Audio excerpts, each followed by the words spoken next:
हमारे और आपके घर में कोई भी फंक्शन हो, कोई भी त्योहार हो, बच्चे का मुंडन से लेकर घर में गेस्ट आने तक और जीवन से लेकर मरण तक एक चीज कॉमन है, वह है कोल्ड ड्रिंक।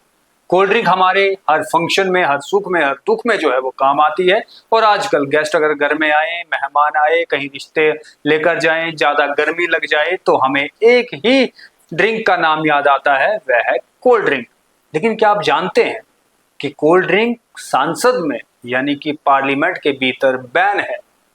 ये अलग बात है कि भारत में जनता को ही जनार्दन माना जाता है, यानी कि भारत के भीतर जो भी काम किए जाते हैं वे जनता की भलाई के लिए किए जाते हैं और वह जनता को ही सुप्रीम जो है वो भारत में माना जाता है, क्योंकि डेमोक्रेसी है। लेकिन कभी कभी बहुत से ऐसे रूल्स होते हैं जो सिर्फ संसद की दीवारों तक ही रह जाते हैं, जो सिर्फ मंत्रियों की चकाचौंध में ही काम आते हैं।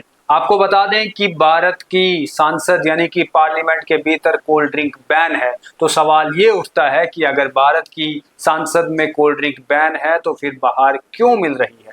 और अगर कोल्ड ड्रिंक वाकई में सेहत के लिए अच्छी है और सही मानी जाती है तो फिर पार्लियामेंट में क्यों नहीं?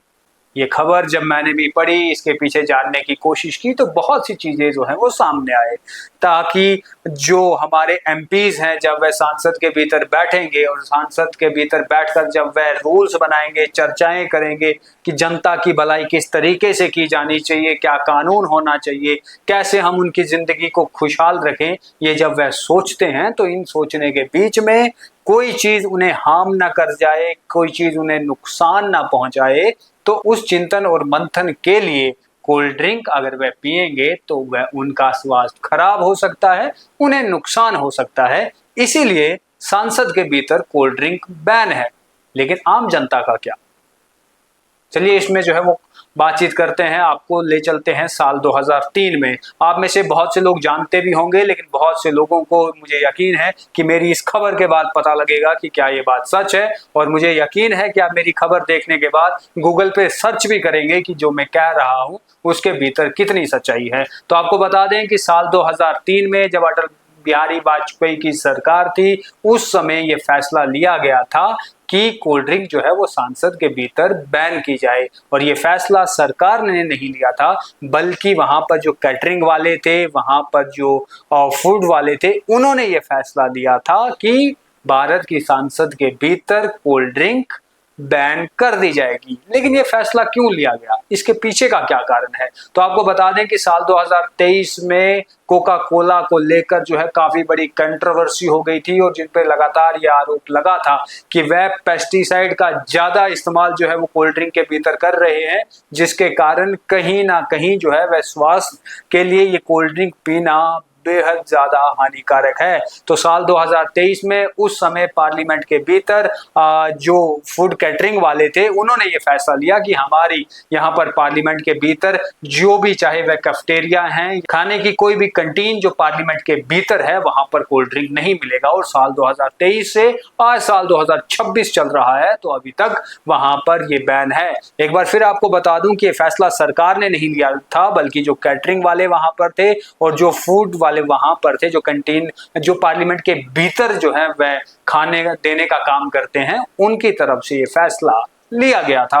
लेकिन आप बीच में ऐसी खबरें भी सामने आई कि जब कुछ सांसदों ने ये आवाज उठाई कि कोल्ड ड्रिंक जो है वो पार्लियामेंट के भीतर जो है फिर से शुरू होनी तो चाहिए, लेकिन इस पर किसी ने भी जो है ज्यादा दिलचस्पी नहीं दिखाई, जिसके कारण अभी तक वहां पर बैन है। तो फिर यहीं से यही सवाल उठता है कि अगर साल 2003 के भीतर कोका कोला कंपनी का ये विवाद बना था, जिसके बाद ये फैसला लिया गया था कि पार्लियामेंट के अंदर जो है वह कोल्ड ड्रिंक यानी कि सॉफ्ट ड्रिंक्स को जो है आप बैन कर देंगे, तो बाहर क्यों नहीं? क्या सिर्फ एमपीज की जान ही इस देश के लिए सर्वोच्च है? और जो आम इंसान है, जो हम और आप लोग हैं, या वह लोग जो किसान खेतों में काम कर रहे हैं, वह लोग जो कड़कती धूप में बाहर काम कर रहे हैं, वहां पर बैन क्यों नहीं? हम ये नहीं कहते कि पूरी तरीके से जो है वो कोल्ड ड्रिंक्स को बैन कर दिया जाए। आपको बता दें कि साल 2023 के भीतर भी एक ड्राफ्ट भी जो है वो निकाला गया था, जिसमें ये तय किया गया था कि कोल्ड ड्रिंक्स का शुगर लेवल क्या होना चाहिए। लेकिन किसे मालूम है कि लिफाफे पे क्या लिखा है और लिफाफे के भीतर क्या भरा हुआ है, क्योंकि भारत देश के भीतर आजकल बहुत सी ऐसी चीजें आ रही हैं जो नकली बताई जा रही है खाने की, चाहे फिर वह पनीर हो, चाहे वह दूध दही हो, या इसके अलावा बिस्कुट हो, टॉफी हो, च्युइंगम्स हो, कुछ भी हो, हर चीज जो है वह नकली मिल रही है। तो इस बीच कोल्ड ड्रिंक विश्वास कैसे जो है आम इंसान उस पर करे, ये अलग बात है। इसके अलावा जो स्वास्थ्य के लोग हैं, स्वास्थ्य के लोग या स्वास्थ्य के विशेषज्ञ जो लोग हैं, उनकी तरफ से समय समय पर ये वह भी कहते रहे हैं कि चाहे फास्ट फूड हो या कोल्ड ड्रिंक हो, ये दोनों चीजें सेहत के लिए हानिकारक है। लेकिन उनकी सुनता कौन है? सोशल मीडिया का जमाना है, आप अपने फोन पे सर्च कर देंगे, जो डेटा आपके पास आएगा आप उसी पे विश्वास कर लेंगे और उसी से आपकी दुनिया जो है वह आगे चलना शुरू हो जाती है। लेकिन ये हकीकत है कि भारत की सांसद के भीतर कोल्ड ड्रिंक बैन है, लेकिन भारत की सांसद के बाहर जो दुकानें हैं वहां पर कोल्ड ड्रिंक बैन नहीं है, वहां तक कोल्ड ड्रिंक पहुंचती है।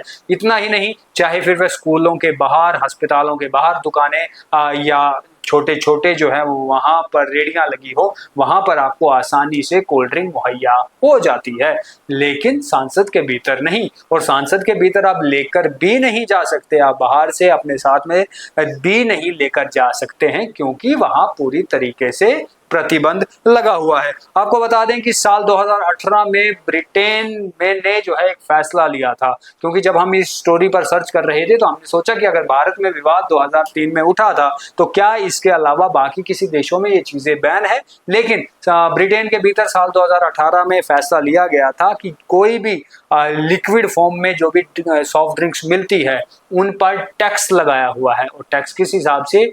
जिस भी कोल्ड ड्रिंक या सॉफ्ट ड्रिंक के भीतर जितना शुगर लेवल होगा उतना ज्यादा टैक्स जो है उस पर लगाया जाएगा। यानी कि वहां पर जो कंपनियां काम कर रही हैं वे अपना मुनाफा कमाने के लिए बिल्कुल कम और उतना ही शुगर लेवल रखेंगी जितना जरूरी होगा। इतना ही नहीं, साल 2026 में ही सऊदी अरब में भी ये फैसला लिया गया है और वहां पर भी शुगर लेवल के हिसाब से जो है वह इन सॉफ्ट ड्रिंक या कोल्ड ड्रिंक कंपनियों पर टैक्स जो है वह लगाया जाएगा। बहरहाल हमने ये भी जानने की कोशिश की कि आखिर ये जो कोल्ड ड्रिंक हम और आप अपनी रोजमर्रा की जिंदगी में पीते हैं, हम और आप आनंद के लिए हो या गर्मी से बचने के लिए इन कोल्ड ड्रिंक का इस्तेमाल करना हो हमें या इन्हें पीना हो, तो इसके लिए हम पी तो लेते हैं, लेकिन नुकसान क्या है? सबसे पहला नुकसान हमें यही मिला कि इसका सीधा इम्पैक्ट जो है हमारे दांतों पर होता है। हमारे मसूड़े जो है वह कमजोर होने लगते हैं और साथ ही साथ में दांतों पर निशान भी आ जाते हैं। इतना ही नहीं, इसके अलावा अगर आप लंबे समय तक जो है वो कोल्ड ड्रिंक का इस्तेमाल करते हैं तो आपको डायबिटीज के होने के भी चांसेस है और साथ ही साथ में हार्ट रिलेटेड प्रॉब्लम्स भी जो है वह होने लगती हैं। बहरहाल आप कमेंट बॉक्स में लिखिए और हमें बताइए कि आपको क्या कुछ लगता है। क्या आपको हमारी खबर से पहले ये मालूम था कि भारत की सांसद के भीतर जो है वो कोल्ड ड्रिंक बैन है या नहीं? इतना ही नहीं, इसके अलावा हमने ये भी सर्च करने की कोशिश की कि क्या जम्मू कश्मीर की जो लेजिस्लेटिव असेंबली है यहाँ पर ऐसा कोई रूल है, तो यहाँ पर सीधा धड़ल्ले से लिखा हुआ मिला कि नहीं, जम्मू कश्मीर के लेजिस्लेटिव असेंबली के भीतर आप कोल्ड ड्रिंक ला भी सकते हैं, पी भी सकते हैं और मजा भी कर सकते हैं। तो आपकी क्या राय है? कमेंट बॉक्स में लिखिए। बहुत बहुत धन्यवाद।